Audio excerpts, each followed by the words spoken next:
L'énigme de l'horloge disparue. Il était tard dans la soirée quand le célèbre détective, Sherlock Holmes, reçut une visite inattendue dans son appartement de Baker Street. La porte s'ouvrit lentement, et une silhouette fine et élégante se glissa dans la pièce. C'était la comtesse Helena de Vaux, une femme d'une beauté rare mais d'une allure empreinte d'une inquiétude palpable. « Monsieur Holmes, dit-elle d'une voix douce mais ferme, je vous en prie, aidez-moi. Il s'agit de quelque chose que je n'ose confier à la police. » Holmes leva les yeux de son livre de chimie et observa la comtesse avec un air pénétrant. Son regard était aussi tranchant que jamais, mais il n'y avait ni mépris ni doute. Seulement une curiosité insatiable, propre à son caractère. « Asseyez-vous, madame, et racontez-moi ce qui vous amène ici. » La comtesse s'assit, ses mains tremblantes serrant un petit paquet enveloppé dans un tissu soyeux. Elle le déposa sur la table avant de poursuivre. « C'est à propos d'une horloge ancienne, une pièce de collection familiale. Elle a été transmise depuis des générations, et elle a toujours fonctionné parfaitement. Mais voilà, il y a 3 jours, elle a mystérieusement disparu de ma demeure. » Holmes se pencha en avant, ses yeux brillants d'intérêt. « Vous dites qu'elle a disparu ?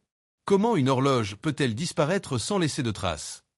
La comtesse hocha la tête. « C'est là tout le mystère. L'horloge se trouvait dans mon salon, un endroit que personne n'aurait pu quitter sans être vu. Mais ce matin-là, je l'ai trouvée vide, la place où elle se trouvait, totalement déserte.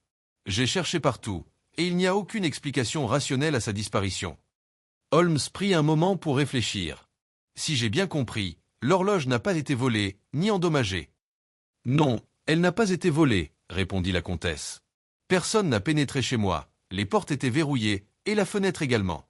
Je vous en prie, monsieur Holmes, cette horloge a une grande valeur sentimentale pour ma famille. Elle a toujours été là, et aujourd'hui, elle est introuvable. » Le détective se leva brusquement et se rendit près de la fenêtre. Il observa la rue en contrebas, les lumières de Londres s'étendant sous ses yeux. Puis il se tourna vers la comtesse, un sourire énigmatique aux lèvres. « Madame, je vais accepter ce cas.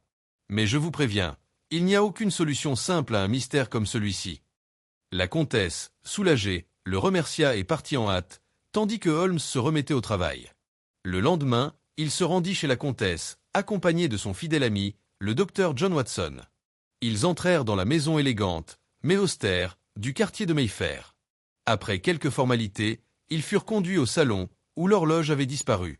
Holmes se pencha sur le sol, examinant minutieusement la pièce vide. Il y avait des indices discrets, mais importants.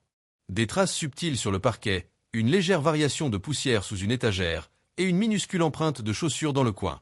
Il se tourna vers Watson, un air satisfait se dessinant sur son visage. « Une scène très intéressante, mon cher Watson. » Watson s'approcha, scrutant l'endroit mais ne voyant rien d'exceptionnel. « Qu'est-ce qui vous fait dire cela, Holmes ? Je ne vois aucune trace évidente. » Holmes sourit. « C'est précisément ce qui est fascinant. L'horloge n'a pas été volée de la manière habituelle. Elle n'a pas été enlevée par un cambrioleur. Elle a été déplacée, mais d'une façon bien plus subtile. » Il se tourna vers la cheminée. « Et voilà où elle a été cachée. » Holmes s'approcha de la cheminée et, avec une habileté étonnante, déplaça un panneau du mur. Derrière, dans une cavité secrète, se trouvait l'horloge intacte. La comtesse entra dans la pièce à cet instant. « Mais comment ?» s'exclama-t-elle en découvrant l'objet. Holmes s'expliqua calmement. « Il semblerait qu'un membre de votre personnel ait déplacé l'horloge en pensant que cela vous effraierait. Mais pourquoi ? L'horloge a une valeur sentimentale indéniable, et il est peu probable que quelqu'un l'ait volée sans raison apparente. » Watson hocha la tête, comprenant l'énigme. « C'est un jeu de manipulation, n'est-ce pas, Holmes ?» Le détective acquiesça. En effet, l'horloge a été déplacée pour créer un faux mystère, et la cause est bien plus personnelle qu'il n'y paraît. Il semble que quelqu'un, qui connaissait la place de l'horloge et vos habitudes, voulait vous envoyer un message. Il se tourna vers la comtesse. « Une question. Avez-vous eu récemment un désaccord avec un membre de votre famille ou un employé ?»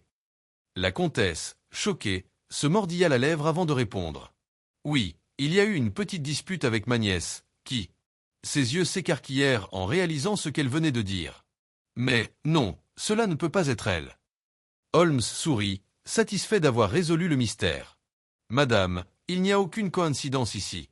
Votre nièce a voulu, par ce stratagème, attirer votre attention et manipuler vos émotions. L'horloge était, pour elle, un symbole de contrôle et de pouvoir, et en la déplaçant, elle voulait créer de l'angoisse chez vous. Le mystère de l'horloge disparue fut ainsi résolu, mais la comtesse Helena de Vaux comprit que parfois, les énigmes les plus complexes ne sont pas celles de la logique, mais de l'émotion humaine. Sherlock Holmes, comme à son habitude, avait percé le secret caché derrière un simple acte de manipulation.